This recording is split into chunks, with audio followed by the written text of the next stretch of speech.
अंकिता भंडारी हत्याकांड हुआ है, तो आप पहले रिपोर्टर थे जिन्होंने डिजिटल मीडिया के जरिए ये खबर दी थी। मेरे पास अचानक से एक फोन आता है कि मेरी दोस्त एक गायब है, उत्तराखंड की जो पुलिस है, मुझे लगता है कि वो मुझे फंसाने की उसमें। तब उसने मुझे कुछ स्क्रीनशॉट भेजे, जो वीआईपी का जिक्र है वहीं से खुला। उस भर्ती घोटाला हुआ है, उसको भी आपने बड़ी प्रमुखता से उठाया है। जब वो खुला, उस पर जांच एसआईटी वगैरह बैठी, तो उसके बाद धड़ाधड़ करके ये पेपर लीक, वो पेपर लीक, जिसने टॉप किया था वो यूके ट्रिपल एससी की फुल फॉर्म नहीं बता पा रहा था लाइव। कितना बड़ा फेलियर था ये सिस्टम का। यहाँ की सोर्स ऑफ इनकम है या तो खनन से आता है, शराब से आता है, जो बाहर से लोग हैं उनसे आता है। जो आप बुला रहे थे आओ अपनो पहाड़, तो उसमें आपने किया क्या? सरकार इस तरीके से काम करती, स्कीमें लाएंगी, सब चीजें लाएंगी, लेकिन एक्चुअल में धरातल पर कुछ भी नहीं होता। आजकल एक नया ट्रेंड चल पड़ा है, हर शहर में, हर गली में देव डोलियों का चलन हो गया। अंधविश्वास है, लोगों को बेवकूफ बनाना है डोलियों के नाम पर। तो लोगों ने धंधा बनाई। संस्कृति एक अलग चीज है। आरटीआई एक्टिविस्ट कैसे वो लोग काम करते हैं? तो मुझे लगता है कि आरटीआई एक्टिविस्ट तो हर आदमी को होना चाहिए। संविधान ने आपको कोई अधिकार दिया है तो उसका फायदा उठाइए ना। 10 रुपए तो लग रहे हैं आपकी जेब से। गलत तरीके से ट्रांसफर का हो या नियुक्तियों का हो, शिक्षकों की कमी है, शिक्षा विभाग जैसे विभाग में जब अनियमितताएं मिलती हैं तो क्या देखते हैं आप? जब स्कूलों में शिक्षक ही नहीं रहेंगे तो वहाँ के बच्चों का भविष्य क्या हो? हर किसी को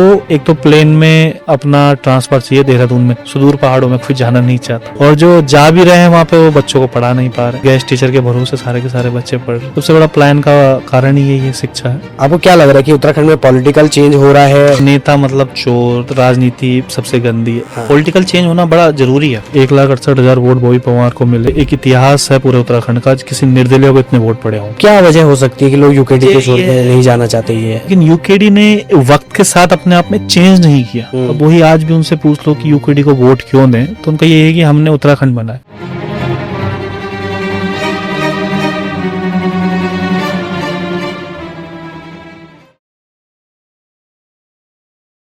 नमस्कार, आप देख रहे हैं देवभूमि लाइव की विशेष पॉडकास्ट सीरीज दी पत्रकार वार्ता।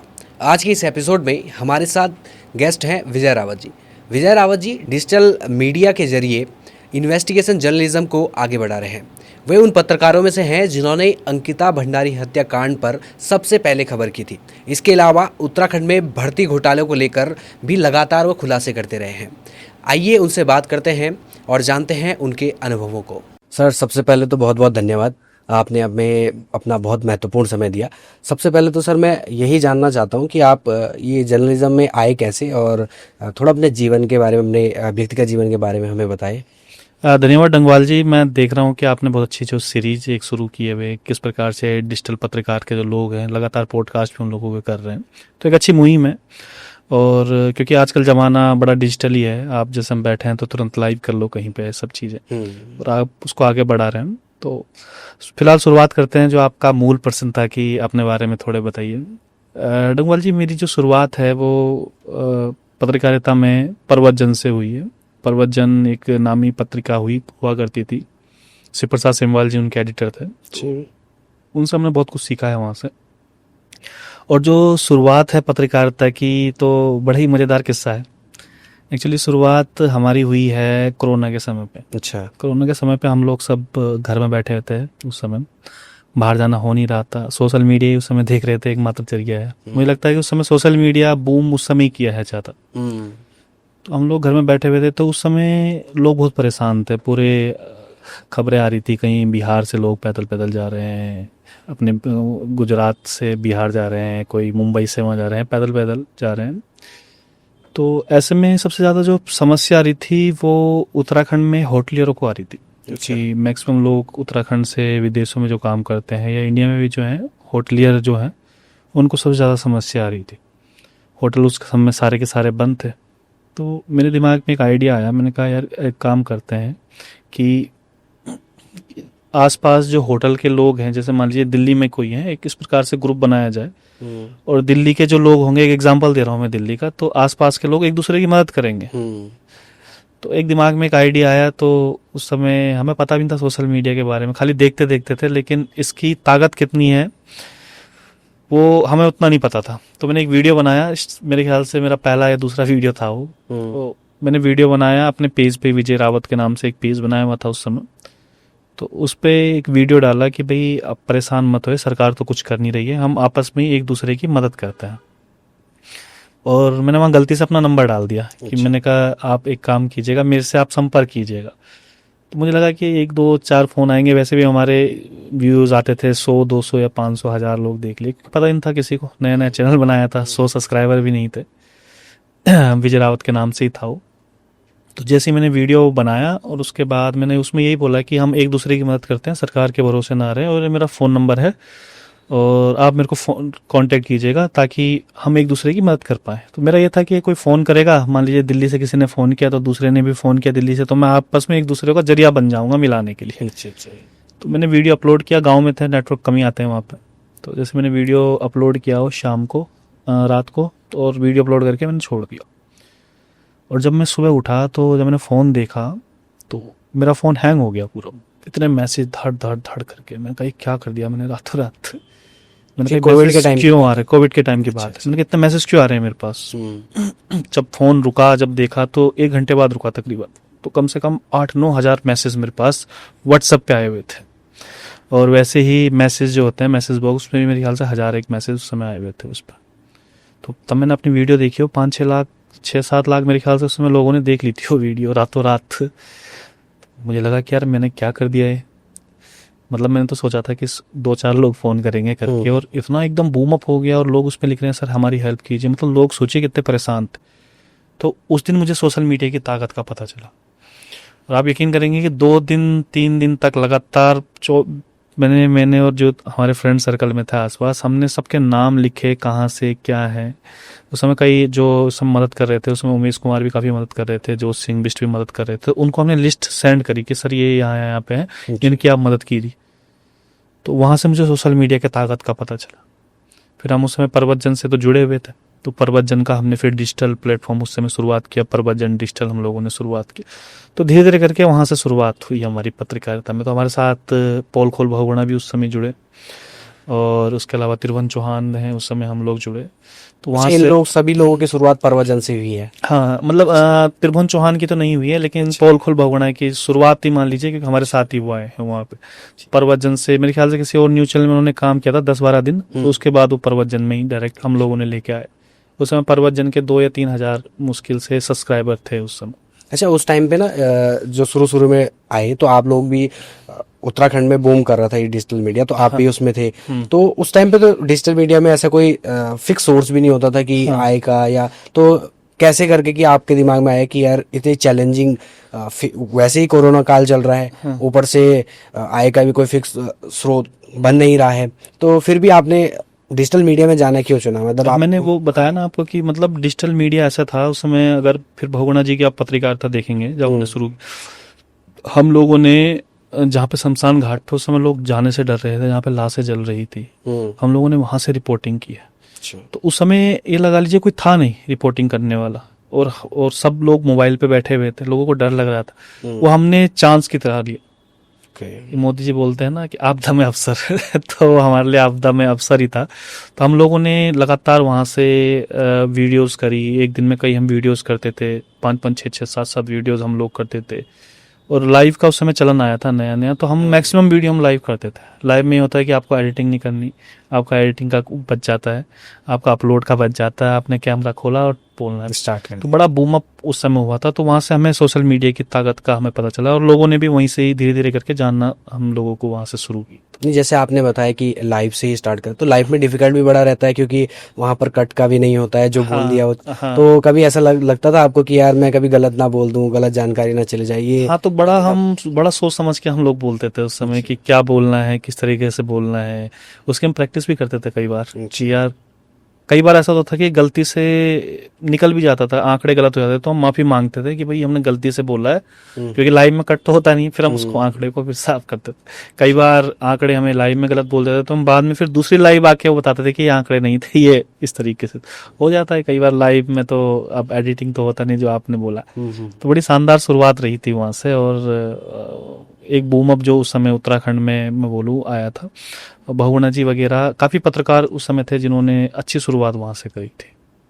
अच्छा, जैसे आपने अभी बहुगुणा जी का जिक्र करा, तो उनसे हमारी बातचीत हुई, तो उन्होंने बोला कि मैं तो एक एक्सीडेंटल पत्रकार हूँ। तो आपकी प्रॉपर जर्नलिज्म की आपने पढ़ाई करी है या इस तरीके से आप? एक्चुअली मैंने बताया ना आपको, जर्नलिज्म की तो मैंने पढ़ाई की हुई है, mass communication HNB Garhwal university से मेरा किया हुआ है। यहाँ पे साइंस इंस्टीट्यूट पढ़ता है, तो वहाँ से हम लोगों ने वहाँ से डिग्री ली है। लेकिन अच्छा। मेरा पत्रकारिता में आने का कोई मूड था नहीं, क्योंकि हम लोग देखते हैं टीवी में ये हो रहा है, हिंदू मुस्लिम चिल्ला रहे हैं, ये इस तरीके से हो रहा है, तो हमने कहा यार अब बिजनेस करेंगे अपना, पत्रकारिता का कुछ था नहीं। लेकिन धीरे धीरे करके ऐसा हुआ, जब हम लोगों ने, मैंने आपको बताया कि हम लोगों ने 1 वीडियो करी, 2 वीडियो करी, तो हमें मजा आने लगे। एक्चुअली पत्रकारिता भी एक चस्का है। जो लोग पुराने पत्रकार हैं वो समझ सकते हैं कि पत्रकारिता का जिसको चस्का पड़ गया, तो वो उसे और कोई चीज़ अच्छी लगती नहीं उसके बाद। तो वही चस्का हमें पड़ा पत्रकारिता का। आना नहीं चाहते थे, लेकिन गलती से बाय मिस्टेक, आपने बोला जैसे बहुगुणा जी आए बाय मिस्टेक इस उम्र में, क्योंकि हमें था कि यार कोई आवाज़ उठाने वाला है नहीं।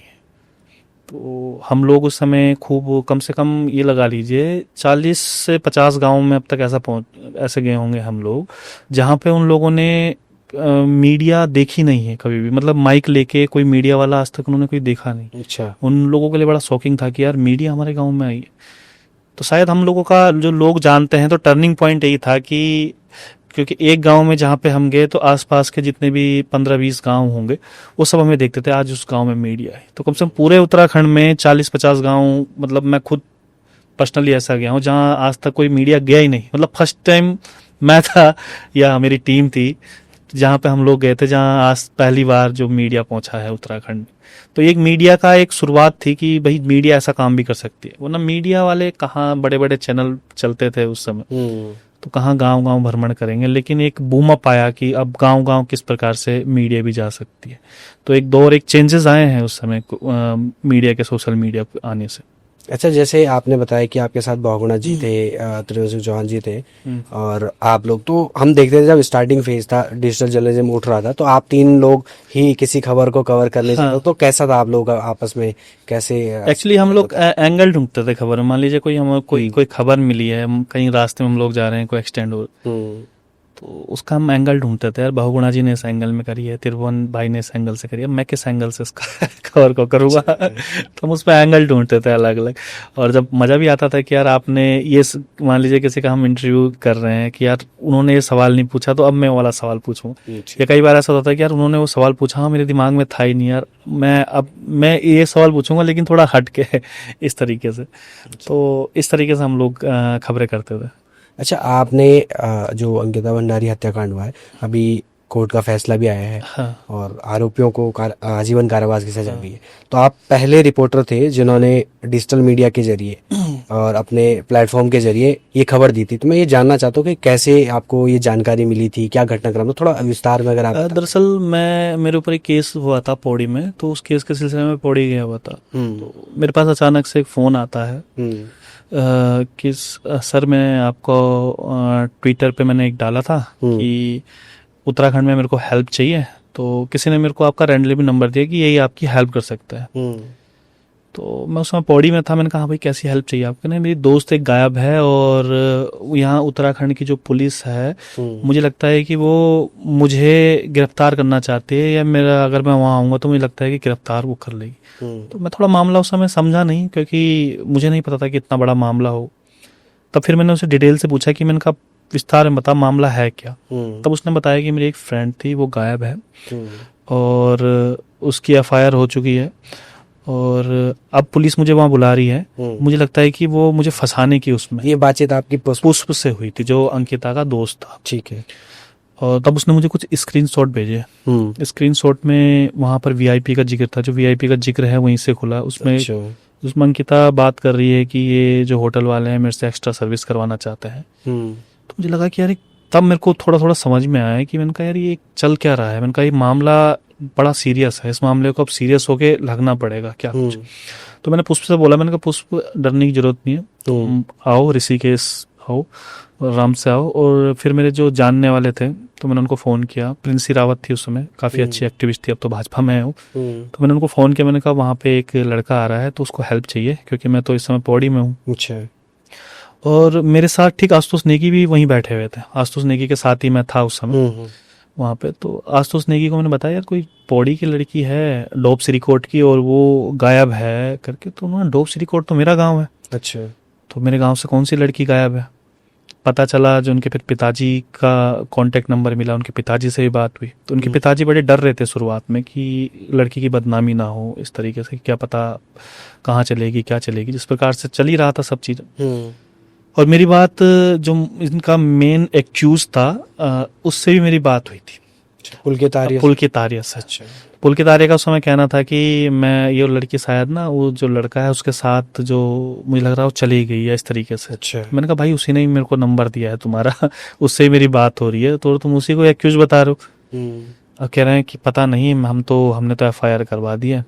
तो सारा शक तो खैर उसी पे ही था, क्योंकि फिर बाद में हमने उससे पूछा कि CCTV फुटेज, उसने बोला हमारे यहाँ का CCTV खराब हो रखी है, मतलब एक शक की सुई उस पर।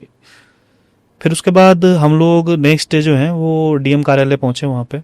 तो DM कार्यालय में देखा उसकी माँ आंगनवाड़ी कार्यकर्ता है वहाँ पे। तो वो कुछ गांव के लोग भी थे, और आप मतलब देखोगे कि यार वाकई में इस लड़की के साथ बड़ा बुरा हुआ होगा। बहुत गरीब परिवार की लड़की है। उसकी माँ का सबसे पहला इंटरव्यू जब मैंने लिया था, मेरे आंखों में खुद आंसू आ गए थे। कहते मेरी लड़की 3-4 दिन से गायब है, पता नहीं कहाँ है, पुलिस वाले भी कुछ नहीं कर रहे हैं। तो क्योंकि वो उस समय पटवारी की हड़ताल चल रही थी और वो रेगुलर पुलिस को ट्रांसफर होना था मामला। उस समय पटवारी, क्योंकि गढ़वाल क्षेत्र में पटवारी पुलिस का काम करता, राजस्व क्षेत्र होगा, राजस्व क्षेत्र में। तो उसके बाद मुझे बड़ा बुरा, मेरे को लगा कि यार जो है वो इस तरीके से कैसे 4-5 दिन से गायब है लड़की, तो इसका तो कुछ होना चाहिए। तो फिर ईलागिरी मैडम थी उस समय, ADM थी शायद वहाँ पे, क्या थी, तो उन्होंने आश्वासन दिया कि जो है हम रेगुलर पुलिस को ट्रांसफ़र कर देंगे, आज शाम तक ट्रांसफ़र हो जाएगा। तो हमने वही बात रखी थी वहाँ पे कि भाई अगर ये गरीब की लड़की है इसलिए ढूंढा नहीं जा रहा है, कहाँ है, किस तरीके से। तो अगर मैंने कहा किसी VIP की लड़की होती, किसी अधिकारी की लड़की होती, किसी नेता विधायक की लड़की होती, तो क्या तब भी इतनी डील दी जाती। तो हमने वो सवाल पूछे थे। फिर उसके बाद रात को काफ़ी वीडियो वायरल हुआ, तो कई लोग गलत गलत कमेंट उस पर कर रहे थे कि लड़की भाग गई होगी किसी के साथ, इस तरीके से होगा। फिर जब मैं सुबह उठा तो मैंने देखा कि यार अभी तक रेगुलर पुलिस को ट्रांसफ़र नहीं हुआ था वो मामला। तो उसके बाद मैंने सुबह लाइव ही आया, उस हम लाइव ही करते थे ज़्यादातर। तो जब मैं सुबह लाइव आया तो मैंने बोला भाई वो लड़की भाग गई होगी या कुछ उसके साथ, पता तो करूँ हुआ क्या उसके साथ आखिरकार भाई। तो कम से कम पुलिस तो पता तो लगाए। मैं कह रहा हूँ भाग गई, लेकिन पता तो करे कहाँ भागी, किसके साथ भागी, क्या क्या हुआ उसके साथ। तो उसके बाद मैंने उसको फिर लाइव में वो सारे सबूत दिखाए कि मैंने कहा ये लड़की, ये देखिए किसी VIP के लिए कहा जा रहा था कि VIP को उसको एक्स्ट्रा सर्विस देनी थी, हमारी पहाड़ की लड़की है। उसके बाद से वो गायब है। उसके बाद हम फिर ऋषिकेश गए, और सबसे बढ़िया मतलब सबसे अचरज करने वाली बात ये देखिए कि उस समय एक्चुअली मामले को किसी को पता नहीं था क्या है क्या नहीं जा रहा था। तो वहाँ पे जो पुलकित आर्य के पिताजी हैं, विनोद आर्य, ये लगा लीजिए कि सुबह से पुष्प भी हमें वहाँ पे मिला। उसके बाद जो अंकिता के पिताजी वहाँ पे मिले, उन्होंने सुबह से खाना नहीं खाया था। अच्छा। भूखे वगैरह थे। पुलिस ने उनको पूछा भी तक नहीं कि खाना खाया नहीं खाया। शाम को जैसे 7-8 बजे विनोद आर्य आते हैं, तो उस समय सुयाल जी थे शायद जो वहाँ पे देख रहे थे, और वो पीछे की एंट्री से वहाँ पर आके और उनको बुलाते हैं, बड़े नेताजी आए हैं वहाँ पे। और अचानक समय आवाज़ आती है कि भाई चाय और बिस्कुट ले आओ। तो हमने कहा यार एक जो वो है विक्टिम है, उनके पिताजी सुबह से हैं, सुबह से क्या 2 दिन से वहीं पड़े हुए थे, उन्होंने खाना नहीं खाया था, परेशान हो रखे थे बिल्कुल। उनको तो मतलब एक पानी के लिए भी नहीं पूछा, और एक एक्यूज के वो आ रहे हैं वहाँ पे जो इस पर शक है, उसे पूछने के बजाय कि तुम्हारा बेटा, क्योंकि उस समय गिरफ्तारी नहीं हुई, तुम्हारा बेटा कहाँ पे, उनके लिए चाय और बिस्कुट आ रहे हैं। तो हम लोग फिर डायरेक्ट अंदर घुस गए। हम लोगों ने ID ली और हम लोगों ने डायरेक्ट सवाल पूछा कि भाई आप इनसे चाय बिस्कुट मत पिलाओ, इनसे सवाल पूछो कि ये आपका बेटा कहाँ है। तो आपने शायद जो हमारे पुराने दर्शक होंगे वो देखते उन्हें पता होगा उस समय। तो हम लोगों ने उनसे सवाल पूछा कि भाई आपका बेटा कहाँ है। पुलिस तो सवाल पूछ नहीं रही है, इसलिए हमने पूछा डायरेक्ट भाई बेटा कहाँ है। तो बोलने लगे कि मेरे बेटे को तो गलत फंसाया जा रहा है, वो तो बहुत अच्छा आदमी है। हमने कहा सब ठीक है, लेकिन है कहाँ पे, पुलिस ढूंढ रही है उसको या पुलिस गिरफ्तार तो कर नहीं रही है। तो फिर वहाँ से फिर बूम अप आया, जब हम लोगों ने बड़ी एग्रेशन से उस समय पत्रकारिता वहाँ पे करी।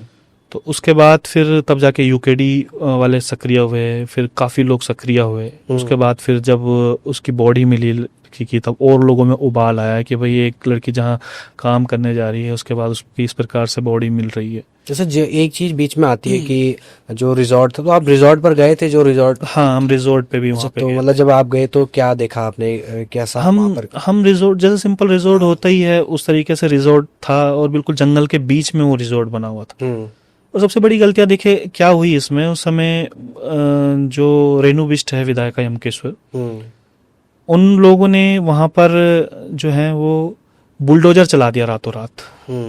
और जब मैंने देखा रात को कि भाई बुलडोजर चला दिया, और लोग बड़ी तारीफ कर रहे थे कि यार बुलडोजर चला दिया है, और देखिए धामी सरकार इतना अच्छा काम कर रही है, और योगी जी की तरह बुलडोजर, योगी उस समय यूपी में बहुत बुलडोजर चल रहे थे। तो हम लोगों ने, फिर मैंने देखा रात को, मैंने कहा यार ये तो बहुत गलत किया है। तो मैंने सुबह उठते ही एक वीडियो बनाई उसमें, मैंने कहा योगी जी बुलडोजर चलाते हैं, बहुत अच्छा करते हैं, लेकिन भाई आप देख तो लो उत्तराखंड में बुलडोजर चल कहाँ रहा है। मैंने कहा वहां पे तो वो साक्ष्य मिटाए जा रहे हैं सारे के सारे। भाई बुलडोजर, पहले फॉरेंसिक वाले नहीं, फॉरेंसिक वाले पहुंचे थे, लेकिन ऐसी क्या जल्दी थी कि आप दूसरे दिन वहां पे बुलडोजर चला रहे हो? मान लीजिए कुछ और फॉरेंसिक वालों को और कुछ करना होता है, वो तो वहां पर क्राइम सीन है ना, क्राइम सीन में आप ऐसी क्या जल्दी है आपको, अगले दिन आप बुलडोजर चला रहे हो? हम लोगों ने सवाल उठाया, तब जाके लोगों को थोड़ा दिमाग में आया, चेंज हुआ कि हाँ यार क्या तो सही रहा है। हमने कहा योगी जी बुलडोजर चलाते हैं वो अलग मुद्दा है, यहाँ पे तो क्राइम सीन जो है वहां पे बुलडोजर चलाया जा रहा है, और इनको परमिशन किसने दी बुलडोजर चलाने की? ये बुलडोजर आया कहाँ से? क्या धामी सरकार ने परमिशन दी है? तो जब हम लोगों ने वो मुद्दा उठाया तब जाके लोगों का दिमाग थोड़ा चेंज हुआ। लेकिन ये देखिएगा आज तक वो बात खाली बातें हैं, आज तक वो कार्रवाई नहीं हो पाई विधायिका की, भाई आपने बिना पूछे कैसे बुलडोजर वहां पे चला दी। अच्छा, वो तो ये भी कहते हैं कि हमने ये बात कही नहीं, मतलब ऐसा कुछ प्रूफ वगैरह आता नहीं है। वो कहते हैं कि प्रूफ क्या, फेसबुक पे पड़ा हुआ था, तो धामी जी के पेज से वो डला था, यमकेश्वर विधायक रेणु बिष्ट है उनके पेज से डला हुआ था, डीएम हरिद्वार, डीएम पौड़ी के पेज से डला हुआ था, डीआईपी हर के पेज से डला हुआ था, और क्या प्रूफ चाहिए? सभी जगह प्रूफ था। लास्ट में जब मीडिया वाला आया तो उन्होंने खुद कबूल किया वहां पे कि हाँ हमने बुलडोजर चलाया था, खुद रेणु बिष्ट वहां पे मौजूद थी उस समय। वहां पर आग लगने की घटना के भी बात आती है। उसके बाद आग लगने अच्छा, उसके बाद आग लगती है। पहले एक बार बुलडोजर से तोड़ा गया, फिर उसके बाद वहां आग लग जाती है। वो काफी समय बाद लगी है आग। तो उसके बाद आपकी पुष्प से बात हुई, क्योंकि ये जो घटनाक्रम हो रहा था कहीं ना कहीं जो दिख रहा था, या फिर ये जो कोशिश की जा रही थी कि पुष्प पर भी सवाल, ये लगा लीजिए कि अगर हम लोग उस मुद्दे को नहीं उठाते तो ये, क्योंकि खुद पुलकित उसने एफआईआर करवा दी थी, और जो पटवारी है वो कहा जाता है उसका दोस्त था, अच्छा वहां पर रहना खाना वगैरह सब चलता है इनका, तो वो पुष्प को फंसाते या बोल देते कि वो लड़की भाग गई है, और उसका आज तक लड़की का पता नहीं चल पाता। अगर वो मुद्दे, वो सब सबूत हम लोग पब्लिक के सामने नहीं रखते, या हम वो लगातार उसको फॉलोअप नहीं करते, तो मुझे लगता है कि रफा दफा, पता नहीं कितने मामले ऐसे रफा दफा हो जाते हैं। वो तो एक मामला हम उठाया है, लोगों का सपोर्ट मिला, इस वजह से वो पूरा इंटरनेशनल मीडिया में छाया, तो एक दबाव भी उससे बना। अच्छा, ये इतना बड़ा मामला था, आप ग्राउंड की रिपोर्टिंग कर रहे थे और बहुत एग्रेसिवली कर रहे थे, तो ऐसा हुआ कि आपको इस मामले को लेकर किसी ने धमकाने की कोशिश करी हो, या ऐसा हुआ हो कि कोई कि चलिए समझौता कर लेते हैं, कोई ऑफर दिया हो आपको, इस तरीके की कोई बात? नहीं, देखिए मेरे साथ तो ऐसा नहीं हुआ था। एक आध फोन आए थे मेरे पास कि भाई उसी धमकी लहज में कि भाई ढंग से पत्रकारिता कर लो, इस तरीके से। आशुतोष भाई के पास बहुत फोन आए, और उस समय नवल खाली जो पहाड़ टीवी के पत्रकार हैं उनके पास भी फोन आए। मेरे पास एक फोन आया था बस खाली, उन्होंने एफआईआर भी लिखवाई थी उस समय, बाकी वैसा कोई दबाव नहीं था। अगर वैसे हमारा कुछ और आप फोन भी खिलाफ एफआईआर लिखवाई गई? नहीं, हमने फिर एफआईआर लिखवाई जिसका उनके खिलाफ लिखाई। फोन नंबर भी ऐसे थे कि ऐसा लग रहा था कि कोई इंटरनेट कॉल कर रहा हो, इस तरीके का था। अब वो पता नहीं क्या था क्या नहीं था, क्योंकि मुझे लगता नहीं कि किसी की डायरेक्ट हिम्मत हमें ऐसे होती फोन करने की, इस तरीके से था। तो जैसे आप लोगों ने, लोकल मीडिया ने ये पूरा मुद्दा उठाया, और उसका ही परिणाम है आज जो भी कोर्ट ने फैसला दिया, लेकिन अभी भी बहुत सारे लोग, जब ये कोर्ट का डिसीजन आया, कोर्ट ने अपना आदेश दिया है, और उसमें बहुत सारे लोग का ये कहना है कि न्याय अभी अधूरा है। आप क्या सोचते हैं इस बारे में, कैसे देखते हैं? देखिए, मुझे ये लगता है, हो सकता है इस बात पर कंट्रोवर्सी हो, मुझे लगता है कि न्याय बहुत सही है, क्योंकि लोग कह रहे हैं कि फांसी की सजा, अब फांसी की सजा अगर एक बार आदमी को दी जाएगी तो खत्म है उसकी जिंदगी, लेकिन आजीवन कारावास जो घुट के हर मिनट याद करेगा कि यार मेरे से गलती हुई, और जीवन भर उसको याद करना पड़ेगा, तो उससे बड़ी और क्या सजा हुई? नहीं, लोग ये इस प्रोस्पेक्टिव में भी कह रहे हैं, क्योंकि अभी तो सेशन कोर्ट से हुई है, फास्ट ट्रैक कोर्ट से हुई है, अब ये हाई कोर्ट जाएंगे या सुप्रीम कोर्ट जाएंगे, वहां जाते जाते हो सकता है कि सबूत ही ना मिले। जैसे वीआईपी का जिक्र आपने स्टार्ट में भी किया था, वो कोर्ट में या फिर आगे जाते वीआईपी का जिक्र खत्म हो जाता है। हाई कोर्ट या सुप्रीम कोर्ट जाने तक तो ये कहानी पूरी खत्म हो जाएगी, लोग इस पर्सपेक्टिव में कह रहे हैं। हाँ, उस प्रोस्पेक्टिव में कहना सही है, लेकिन जो आपने बोला कि फांसी और आजीवन कारावास में से, तो मुझे लगता है कि आजीवन कारावास बड़ी सजा है फांसी से। तिल तिल कर मरना, एक और एक साथ मरना। तो मुझे लगता है कि एक वीडियो भी आई थी, जो थे वो जब उनको ले जा रहे थे फैसले के बाद हाथ हिला रहे, मुस्कुराते हुए जा रहे थे। बड़ी शॉकिंग वो वीडियो थी। अब आदमी, मुझे लगता है कि मानसिक तनाव इतना हो जाता है कि उसे खुद नहीं पता चलता है कि वो कर क्या रहा है। तो हो सकता है कि उसका क्या रीजन रहा हो पीछे, क्या किस तरीके से उसने किया हो, लेकिन जो आजीवन कारावास की जो सजा मिली है, मेरे ख्याल से वो बहुत सही सजा। फांसी होती तो एक बार में ही खत्म, 1-2 मिनट लगते हैं, ज़्यादा 1 मिनट भी नहीं लगते आदमी का, लेकिन उसमें तिल तिल का जो मरेगा पूरी जिंदगी, तो वो मेरे को लगता है कि बहुत बड़ी सजा है, फांसी से भी ज़्यादा। तो ये पूरा जो घटनाक्रम है, इसमें आपका तो बहुत महत्वपूर्ण रोल रहा है कि आपने सबसे पहले इस बात को उठाया।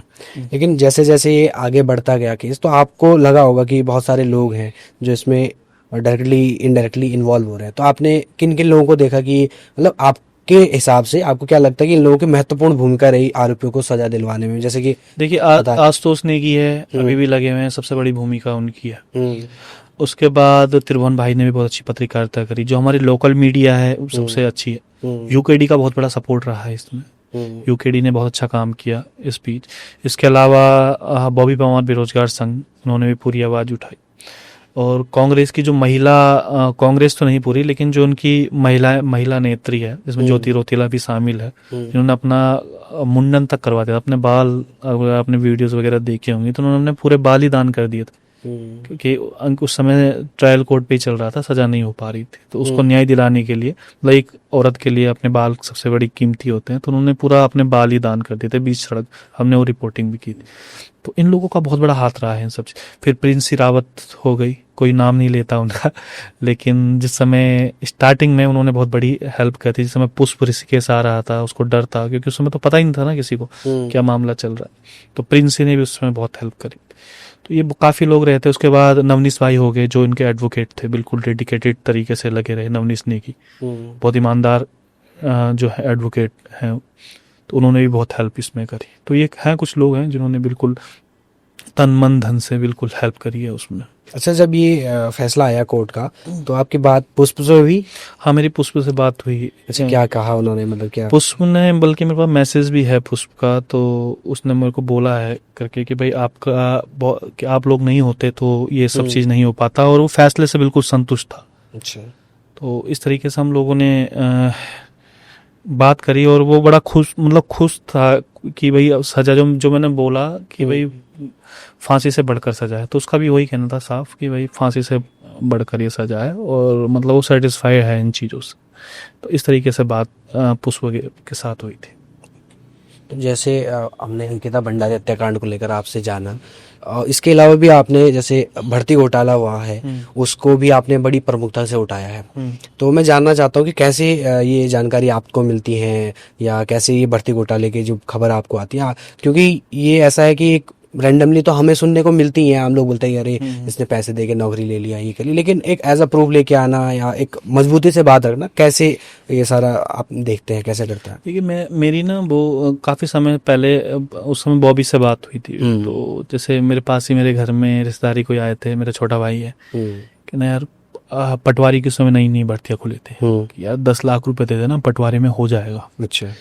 तो सुना तो हमने था, लेकिन हम पे कभी ऐसा नहीं आया था कि डायरेक्टली करके ना। तो हमने कहा हमारे रिश्तेदार के पास अप्रोच आ रही है कि 10 लाख रुपए दे देना और पटवारी में हो जाएगा। तो मेरे को बड़ा शॉकिंग लगा कि मैंने कहा यार, जो योग्य छात्र हैं उनके साथ कितनी बड़ी नाइंसाफ़ी है, और उससे जो आउटपुट जो वहाँ से जनरेट होगा, जो 10 लाख रुपए दे के जाए, कितना भ्रष्ट उसका दिमाग होगा, जो खुद ही रिश्वत दे के जा रहा है।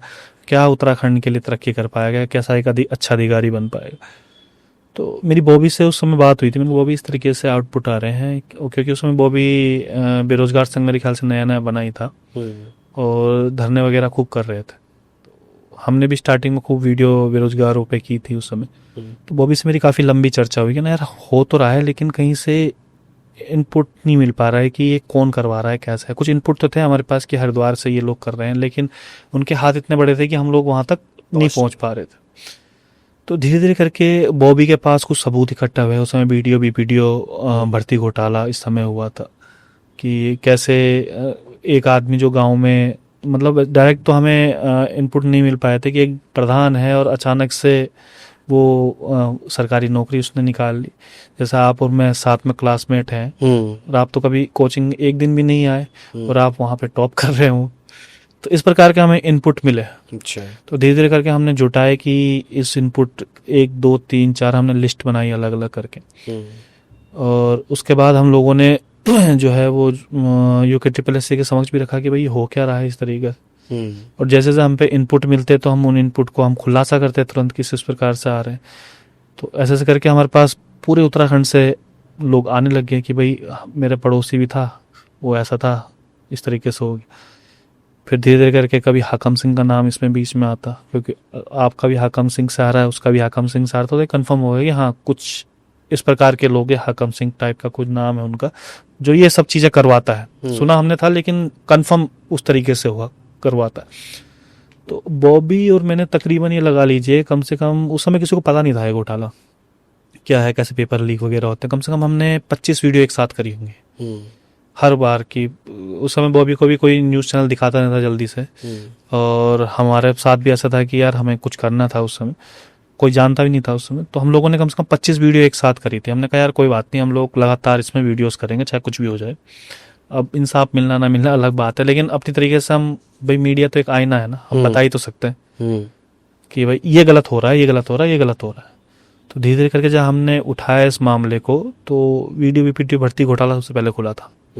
तो जब वो खुला, उस पर जांच SIT वगैरह बैठी, तो उसके बाद धड़ाधड़ करके ये पेपर लीक, वो पेपर लीक, कम से कम इतने पेपर लीक के धड़ाधड़ करके खुले और कई लोग उसमें गिरफ्तार होना शुरू हुआ। जब कड़ी से कड़ी मिली, तो मतलब हमें भी नहीं पता था कि इतनी लेवल पे भ्रष्टाचार फैला हुआ है। फिर आपने एक इंटरव्यू भी देखा होगा, त्रिभुवन भाई ने लिया था, जो जिसने टॉप किया था, वो UKSSC की फुल फॉर्म नहीं बता पा रहा था लाइव आके। हाँ, ये बता। मैंने कहा यार जो नहीं बता पा रहा है उसके बाद, और इस तरीके से उसने कर रहा है। तो लगातार हम लोग फिर इसमें इंटरव्यूज हम लोगों ने करे, जो हमारे पास इनपुट आते थे तुरंत हम उसमें लाइव करते थे। बहुत एक्टिव हम लोग उस समय हो गए थे, और उसके बाद लोग हमें खुद ही इनपुट देते थे पूरे उत्तराखंड से। जो मेहनती छात्र हैं, योग्य छात्र हैं, वो भी लगातार हमारे कॉन्टेक्ट में थे, तो वो भी बताते थे हमें कि भाई ये गलत हो रहा है, यहाँ पे ये गलत हो रहा है। तो वहाँ पे एक सीरीज शुरू हुई। लेकिन मैं बड़ा खुश हूँ कि हम लोगों ने जो सीरीज शुरू करी थी, आज के समय में इतना, मतलब लोगों को इतना भरोसा है कि यार जो आज के समय में एग्जाम हो रहे हैं वो कम से कम लीक नहीं होंगे।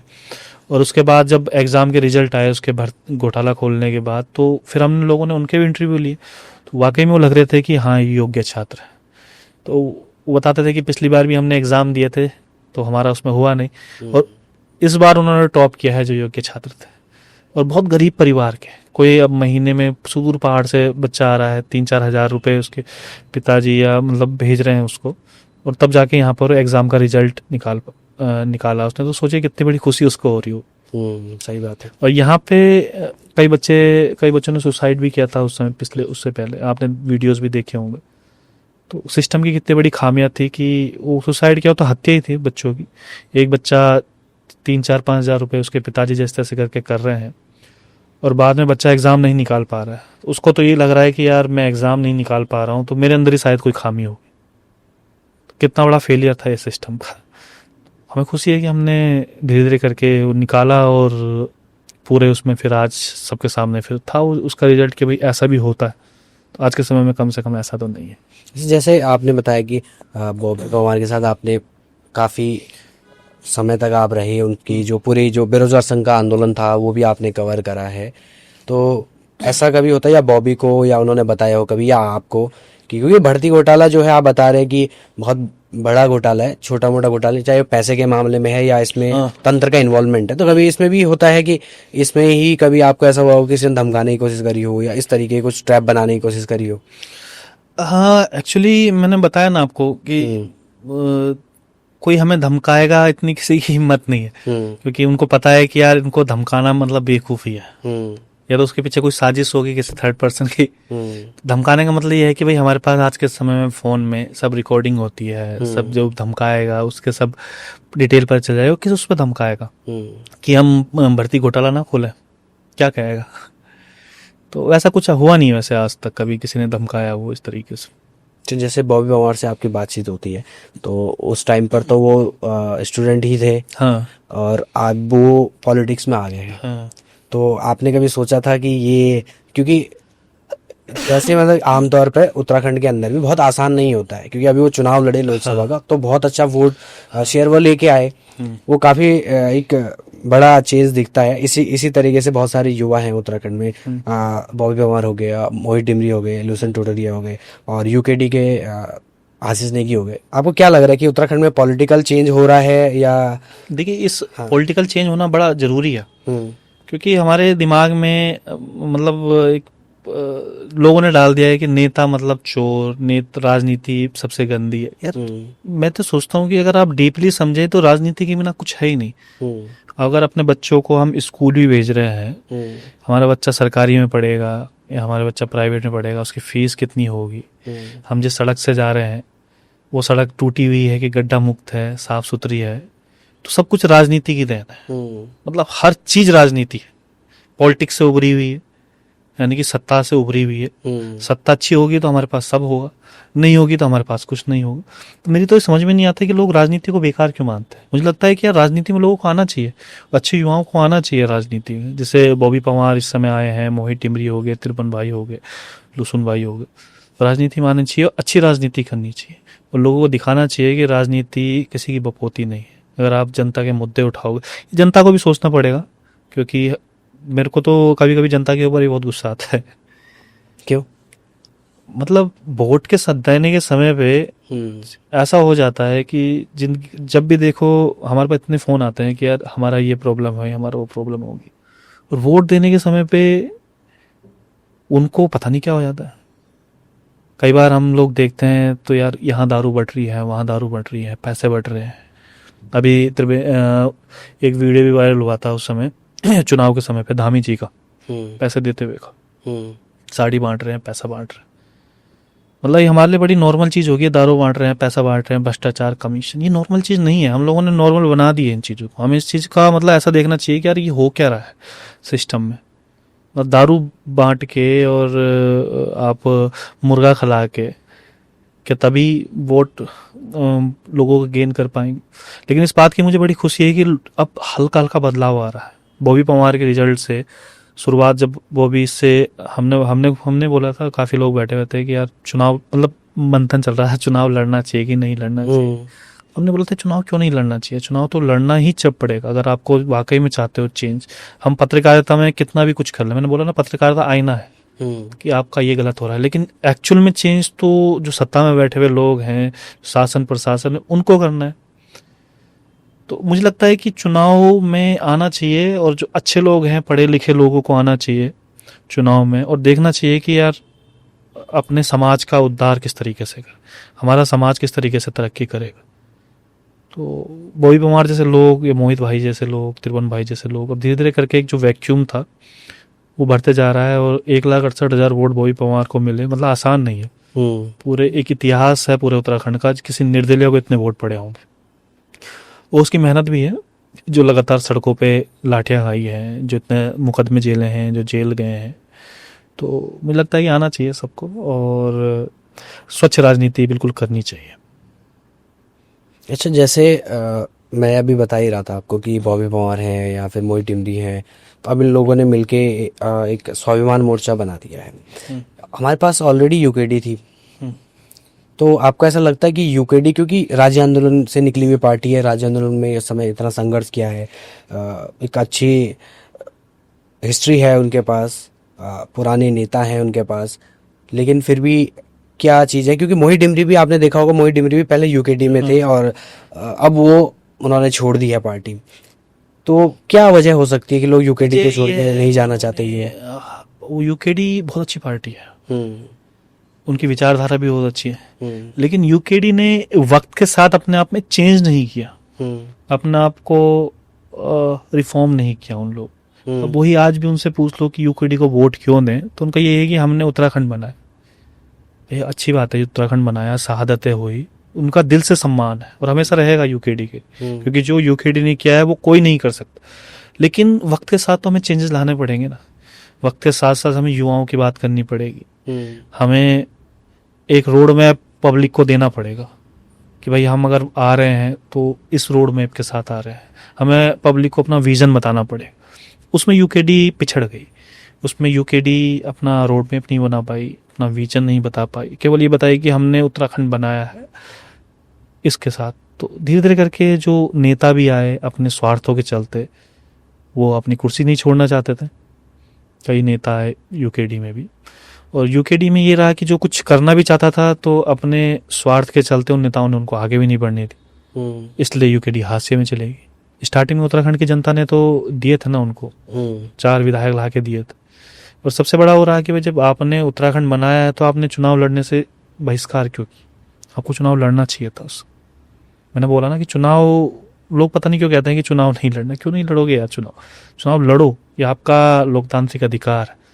तो यूकेडी इसलिए हाशिए में चलेगी कि वो अपने आप को बदल नहीं पाई, वक्त के रहते बदल नहीं पाई। आज जो स्वाभिमान मोर्चा बना है, तो मेरे को लगता है कि ये भी यूकेडी का वही रूप है जो यूकेडी रही होगी उस समय। तो आज शायद यही वो लोग हैं जो उस समय यूकेडी की जो छवि होगी, वो आज मैं उत्तराखंड स्वाभिमान मोर्चा में वो छवि देखता हूँ, वो लोग वहाँ पर देखता हूँ।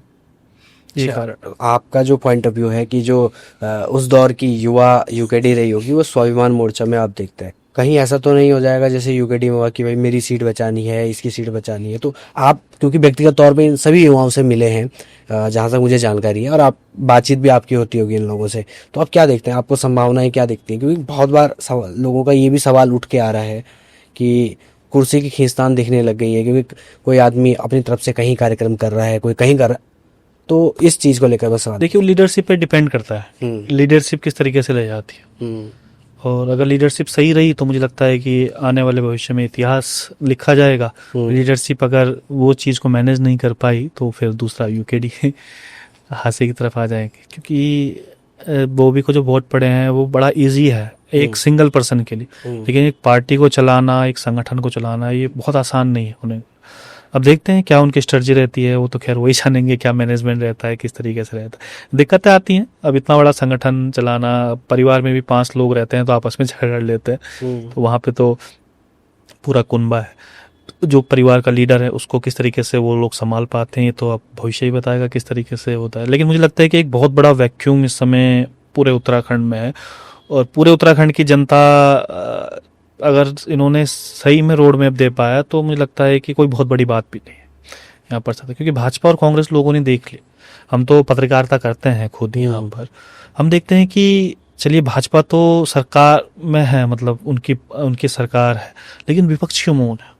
विधानसभा में एक सवाल कोई ढंग का नहीं उठा पाते हैं वो लोग, सड़कों पर कोई ढंग का एक सवाल नहीं उठा पाते हैं वो लोग। विपक्ष के नाम पे केवल आपको या तो सोशल मीडिया में हम जैसे कुछ लोग नजर आएंगे, या तो बॉबी पंवार जैसे कुछ लोग नजर आएंगे, मोहित डिमरी जैसे या त्रिभुवन चौहान जैसे लोग नजर आएंगे। तो विपक्ष का मतलब आज यही लोग रह गए। तो इसलिए लोग भी सोच रहे हैं कि भाई अगर हम मतलब मुझे लगता है कि विपक्ष ये सोचता है कि भाई अगर भाजपा को वोट नहीं देंगे कहाँ जाएंगे? कांग्रेस में जाएंगे। कांग्रेस को वोट नहीं देंगे कहाँ जाएंगे? भाजपा में जाएंगे। और वही लोग फिर कांग्रेस के लोग भाजपा में चले जाते हैं, भाजपा के लोग कांग्रेस में आते हैं। कुल मिला के वही सर्कल पूरा चल रहा है। इस सर्कल में अगर चेंज लेके आना है तो यही लोग हैं जो आज के समय विपक्ष की भूमिका निभा रहे हैं। या तो सोशल मीडिया के कुछ लोग अच्छी तरीके से भूमिका निभा पा रहे हैं, कुछ सामाजिक संगठन है वो निभा पा रहे हैं, वही पंवार जैसे, मोहित डिमरी जैसे कुछ लोग। तो मुझे लगता है बहुत बड़ा वैक्यूम है। अगर ये सही से मैनेजमेंट कर पाए इन चीज़ों का, उन चीज़ों को सही से समझ पाए, लोगों को बता पाए अपना विजन, तो मुझे लगता है कोई बहुत बड़ी बात भी नहीं है। एक समय में भाजपा भी ऐसी थी जो धीरे धीरे करके आज सबसे बड़ी पार्टी है विश्व की। एक समय में कांग्रेस बहुत शक्तिशाली थी, आज के समय में बहुत बड़ी वीक। तो मतलब नथिंग इज इम्पॉसिबल, कुछ भी हो सकता है।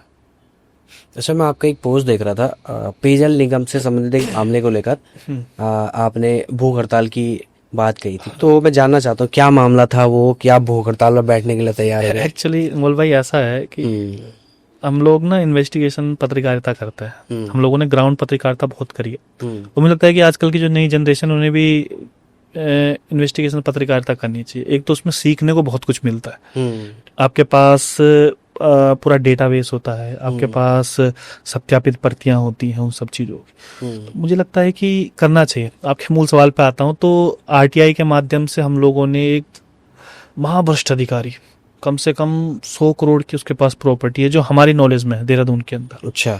उसके पर्टिकुलर हमारे पास खसरा खतौनी कहाँ कहाँ पैसे गए, किस तरीके से, हम लोगों ने वो डिटेल निकाली। उसके बाद उसने वो भ्रष्टाचार किस तरीके से किया, कौन कौन से जो ठेकेदार हैं उनको फ़ायदा पहुँचाया, किस तरीके से पहुँचाया, वो भी डिटेल हमारे पास है सारी की सारी। तो हम लोगों ने उस पूरे डिटेल का पुलिंदा बनाकर विभाग को उसकी शिकायत करी कि भाई ये आपका अधिकारी है, इसके पास इतनी प्रॉपर्टी है, इस प्रकार से भ्रष्टाचार उसने किया है, आप इस पर कार्रवाई कीजिए। विभाग सुनने को तैयार ही नहीं है। भाई हम पत्रकार इसलिए कोई हैं, और उसने अपनी बीवी के नाम से झारखंड में मेरे ऊपर मुकदमा करवाया, यहाँ से तो हुआ नहीं उत्तराखंड में। हाँ, सुनने में आया था कि कहीं गए थे वो एसएसपी के पास, डीजीपी के पास भी गए थे, तो उन्होंने कहा भाई वो इस तरीके का लड़का है नहीं जो ब्लैकमेलिंग वगैरह करता, हम तो जानते हैं उस लड़के को। तो अब यहाँ से बात नहीं बन पाई तो झारखंड से अपनी बीवी के नाम से मुकदमा उन्होंने किया। अब सोचिएगा, मतलब हम पत्रकार जो कर रहे हैं, कोई गवर्नमेंट तो हमें पैसे दे नहीं रही है, ठीक है, तो हम लोग एक तो जो काम सरकार का है, जो काम जो ये एजेंसियां होती हैं, खुफिया एजेंसियां, विजिलेंस वगैरह, इनका काम है कि कोई अगर भ्रष्टाचार कर रहा है उनको पकड़ना, उनको सजा देना। यहाँ तो हम भ्रष्टाचार पकड़ रहे हैं, हम बता रहे हैं कि इस प्रकार के भ्रष्टाचार है, और हमारे नाम पे उल्टा मुकदमा हो रहा है। तो मैंने फिर उस वीडियो में वही बोला था कि भाई अगर आप नहीं करेंगे तो मैं ये जितने भी कागज, कम से कम इतना बड़ा ढेर था कागजों का, मैंने कहा ये मैं सचिवालय के बाहर ही जलाऊंगा इसको, और मैं यहाँ पे भूख हड़ताल पे बैठूंगा। ये पत्रकारिता मैंने इसलिए शुरू नहीं की है कि मैं आप मुकदमे भी झेलूंगा, मैं आपको भ्रष्टाचारी को बता भी रहा हूँ, उसके बाद मुकदमे भी झेलूंगा। तो वो मैंने आह्वान किया था, तो उसके बाद फिर कार्रवाई हुई है उस पर। उसके बाद जो सचिव हैं शैलेश बगोली, उन्होंने मुझे बुलाया वहाँ पे कि भाई इस तरीके से है, क्योंकि कुछ टेक्निकल पेच उसमें फंस रहा था कि इस तरीके से हमें 1 महीने का आप समय दीजिए। तो उन्होंने कुछ कार्रवाई भी की है, ऐसा नहीं, उसमें कुछ कार्रवाई वगैरह भी की है। तो वो था वहाँ पर, इस तरीके से वो पूरा मामला हुआ था। अच्छा, अब जैसे थोड़ा हम कल्चर को लेकर बात करते हैं कि आप देख रहे हैं कि हालिया दौर में सोशल मीडिया, जो डिजिटल एक तरफ ताकत जो आपने बताया, वो दूसरी तरफ कहीं ना कहीं हमारे कल्चर में कुछ डिफरेंस लेके आ रही है। आप क्या देख रहे हैं कि क्या सांस्कृतिक बदलाव आपको उत्तराखंड में दिख रहे हैं? सांस्कृतिक बदलाव ये दिख रहा है कि जैसे जैसे पलायन हो रहा है, और पलायन होके लोग, कोई दिल्ली बस रहे हैं, कोई मुंबई बस रहे हैं, कोई विदेश भी चले जा रहे हैं। तो जब लोग रहेंगे नहीं, जो नई पीढ़ी आएंगी, इन्होंने कभी पहाड़ देखा ही नहीं है, तो सांस्कृतिक बदलाव तो आएंगे ही। और उनको पता ही नहीं है यहाँ के कल्चर के बारे में, उन्हें पता ही नहीं है पहाड़ों के बारे में। तो मुझे लगता है कि अगर मैंने बोला ना स्टार्टिंग से कि हर चीज़ राजनीति से निकलती है। अगर यहाँ के लोग पलायन नहीं करते, यहाँ के लोग विदेश नहीं जाते, उन्हें यहीं पे अगर सब चीज़ें मिल जाता, इंफ्रास्ट्रक्चर बना हुआ मिल जाता, तो पलायन नहीं करते तो हमारी संस्कृति भी बची रह जाती। तो पलायन एक सबसे बड़ा मुद्दा है, जो हमारी संस्कृति धीरे धीरे ख़त्म होती जा रही है।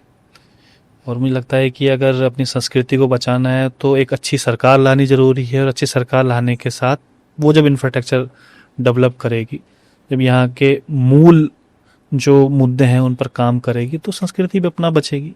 हमने कोरोना काल में देखा कि सरकार ने एक स्कीम लेके आई, कोरोना काल से ठीक पहले, आओ अपनो पहाड़। जब आओ अपनो पहाड़ स्कीम लेके आई तो अचानक से फिर कोरोना आ गया। स्कीम में कम से कम 10-12 करोड़ रुपए खर्च किए, तो ऑटोमेटिक लोग अपने पहाड़ आ गए। तो जब लोग अपने पहाड़ आ गए तो सरकार के हाथ पैर फूल गए।